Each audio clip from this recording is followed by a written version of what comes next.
क्या हो अगर तुम 3 साल तक एक अंधे इंसान का नाटक करो और जब सच सामने आए तो सबको पता चले कि तुम एक खतरनाक तलवार योद्धा हो।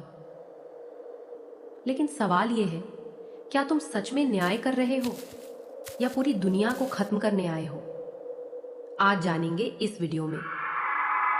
सुबह की हल्की रोशनी में एक अंधा आदमी 3 साल तक निषिद्ध क्षेत्र में एक जादूगरनी स्त्री की भौहें बनाता रहा। वह हमेशा यही सोचती रही कि मैं उसकी साफ और मोहक सुंदरता देख ही नहीं सकता। उसे यह भी नहीं पता था कि मैं धर्म मार्ग के सबसे बड़े संप्रदाय द्वारा भेजा गया एक शीर्ष गुप्तचर हूं।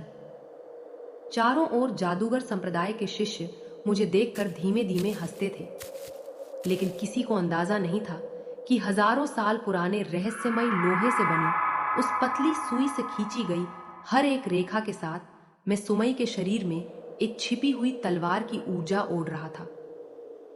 पूरे 3 साल में मैंने 36,000 बार ऐसा किया और अब सुमई एक ऐसे बारूद के ढेर में बदल चुकी थी जो किसी भी क्षण फट सकता था। तभी अचानक दरवाजे के बाहर तेज कदमों की आवाज गूंजी और निषिद्ध क्षेत्र का विशाल दरवाजा एक झटके में खुल गया। एक खूंखार नजर वाला जादूगर संप्रदाय का बुजुर्ग अंदर आया और ठंडी आवाज में बोला कि उन्होंने धर्म मार्ग का एक जासूस पकड़ लिया है जिसका कोड नाम नीला पक्षी है। मेरा हाथ एक पल को कांपा और भव बनाते हुए सुमई के माथे पर एक हल्की लाल रेखा खींच गई। उसी क्षण उसकी आंखों का भाव बदल गया और चारों ओर का तापमान बर्फ जैसा ठंडा हो गया। मुझे लगा कि मेरी 3 साल की मेहनत आज खत्म हो जाएगी, लेकिन मैं अब भी उसी मासूम और बेबस अंधे का अभिनय करता रहा। सुमई ने अपने माथे को छुआ, फिर बुजुर्ग की ओर देखकर ठंडी आवाज में कहा कि क्या सच में उसे लगता है कि ऐसा अंधा और कमजोर इंसान जासूस हो सकता है? बुजुर्ग पूरी तरह आश्वस्त नहीं था। उसने अचानक मुझ पर हमला कर दिया, लेकिन मैंने अपनी शक्ति नहीं दिखाई, क्योंकि ऐसा करते ही मेरी पहचान उजागर हो जाती। मैंने भरोसा किया कि सुमई मुझे बचाएगी और सच में उसने उस हमले को रोक दिया। जाते जाते बुजुर्ग ने चेतावनी दी कि 3 दिन बाद होने वाले महोत्सव में सब सच सामने आ जाएगा। रात गहराने पर सुमई मेरे पास आई और पूछा कि क्या मैं सच में कभी उसे देखना नहीं चाहता। मैं चुप रहा, लेकिन भीतर से सतर्क था। तभी उसने मेरा हाथ पकड़कर अपने सीने पर रख दिया, जो उसका सबसे महत्वपूर्ण बिंदु था और वही जगह थी जहां मैंने सबसे ज्यादा तलवार की ऊर्जा छिपाई थी। बस एक हल्का सा वार उसे खत्म कर सकता था, लेकिन मैंने खुद को रोका, क्योंकि मुझे पता था कि आसपास छिपे रक्षक मुझे तुरंत मार डालेंगे। उसने मेरे कान में फुसफुसाकर कहा कि धर्म मार्ग के लोग हमेशा ऐसे ही ढोंगी होते हैं, और उसी क्षण मुझे समझ आ गया कि वह मेरी असली पहचान जान चुकी है। लेकिन इसके बाद उसने जो किया, उसने मुझे चौंका दिया। उसने मुझे एक विशेष लाल चिन्ह दिया और बताया कि 3 दिन बाद का महोत्सव असल में सभी शिष्यों की बलि के लिए है, और अगर हम जीना चाहते हैं तो हमें मिलकर काम करना होगा। मैं अभी इस पर सोच ही रहा था कि अचानक एक भयानक दबाव पूरे क्षेत्र में फैल गया। संप्रदाय का गुरु समय से पहले बाहर आ चुका था। कुछ ही देर में हमें पकड़ लिया गया और एक भट्टी में डाल दिया गया, जहां हमारी आत्मा तक को जलाने वाली आग जल रही थी। सुमई दर्द से करा रही थी और मुझसे विनती कर रही थी कि उसे मार दूं, लेकिन मैं शांत बैठा रहा, क्योंकि यह वही क्षण था जिसका मैं इंतजार कर रहा था। 3 साल में बोई गई सारी तलवार की ऊर्जा अब जाग रही थी और मेरी शक्ति तेजी से बढ़ रही थी। मैंने पहली बार अपनी असली आवाज में बोलते हुए जंजीरों को तोड़ दिया और एक ही वार में उस भट्टी को चीर दिया। संप्रदाय का गुरु गुस्से में मुझ पर टूटा, लेकिन मैंने बिना हिले सिर्फ एक इशारे से उसकी पूरी शक्ति को काट दिया, यहां तक कि उसका शरीर भी 2 हिस्सों में बंट गया। उसने कांपते हुए पूछा कि यह कैसी शक्ति है, और मैंने शांत स्वर में कहा कि यह तलवार की कला नहीं, बल्कि 3 साल की हर एक रेखा का परिणाम है। उसी क्षण उसके शरीर में छिपी सारी ऊर्जा फट गई और वह खत्म हो गया। पूरा क्षेत्र सन्नाटे में डूब गया। मैं बिना रुके आगे बढ़ा और उस पवित्र नीले कमल को अपने हाथ में ले लिया, जो मेरा असली लक्ष्य था। जैसे ही मैंने उसे छुआ, उसकी सफेद रोशनी काले बैंगनी रंग में बदल गई।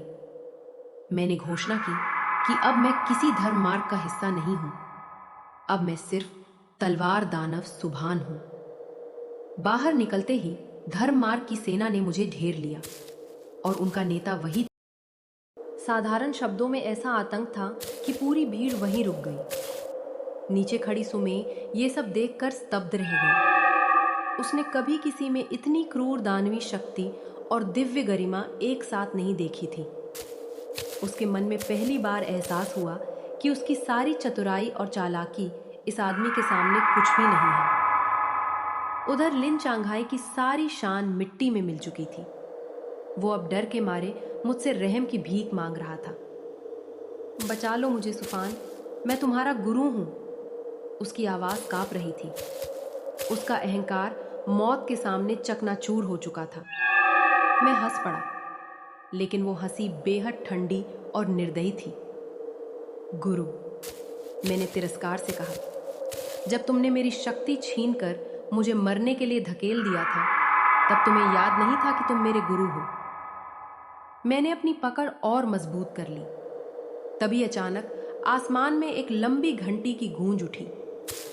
एक तेज सुनहरी रोशनी दूर से बिजली की गति से मेरी ओर आई। वो इतनी तेज थी जैसे हवा और आकाश भी उसके सामने कराह उठे। एक सफेद बालों वाला वृद्ध प्रकट हुआ, हाथ में दिव्य अस्त्र लिए। चेहरे पर दया का भाव था। वो इस दुनिया का रक्षक माना जाता था, धर्म मार्ग का सर्वोच्च अस्तित्व। उसने शांत लेकिन प्रभावशाली आवाज में कहा, बेटा, हथियार छोड़ दो, यही मुक्ति पा जाओगे। उसकी आवाज में ऐसी शक्ति थी कि जैसे सुनते ही आत्मा झुक जाए। आसपास के सभी लोग तुरंत उसके सामने घुटनों पर गिर पड़े और विनती करने लगे कि वो मुझे रोके। मैंने उसकी ओर देखा और हल्की मुस्कान के साथ कहा, न्याय। फिर मेरी आवाज ठंडी हो गई। जब उसने मेरी जिंदगी बर्बाद की, तब तुम कहाँ थे? जब मुझे मरने भेजा गया, तब तुम कहाँ थे? अब जब मैं उसे मारने वाला हूं, तब तुम्हें न्याय याद आ गया? वृद्ध ने हल्की सांस ली और कहा कि यह तुम्हारी परीक्षा थी। इसे पार करोगे तो पुण्य मिलेगा, नहीं करोगे तो यह तुम्हारा भाग्य है। मैंने लिन चांगहाई को ऐसे फेंक दिया जैसे कोई बेकार चीज हो, और उसी पल सुमई को पकड़कर बिजली की गति से वहां से हटने की कोशिश की। लेकिन वृद्ध ने ठंडी आवाज में कहा, भागना चाहते हो? और अगले ही पल उसका अस्त्र आकाश में उठा। पूरी दुनिया जैसे एक अदृश्य कैद में बदल गई। सुमई का चेहरा सफेद पड़ गया। खत्म, ये आधा देवता है, हम बच नहीं सकते। लेकिन मैं अब भी शांत था। मैंने अपने वस्त्रों के भीतर से एक चीज निकाली। वो थी 3 साल में सुमे के भीतर से धीरे धीरे अलग की गई दानवी आत्मा का अंश। मैंने ठंडी हंसी के साथ कहा, बूढ़े, क्या तुम्हें सच में लगता है कि मैं 3 साल में सिर्फ भौहे बना रहा था?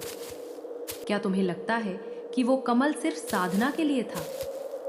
मैंने उस पवित्र कमल और उस दानवी आत्मा को एक साथ मिला दिया। उसी क्षण एक ऐसी भयानक शक्ति जाग उठी जिसने पूरे आकाश को हिला दिया। मैंने धीरे से कहा, मैं भाग नहीं रहा, मैं तो यहां तुम सबको बलि चढ़ाने आया हूं और उस प्राचीन दानव को बुलाने आया हूं। मेरे शब्दों के साथ ही पूरा आकाश गहरे अंधकार में डूब गया। वो पवित्र स्थान अब किसी नर्क से कम नहीं लग रहा था। वृद्ध का चेहरा उड़ गया। उसने कांपते हुए कहा, तुम पागल हो गए हो?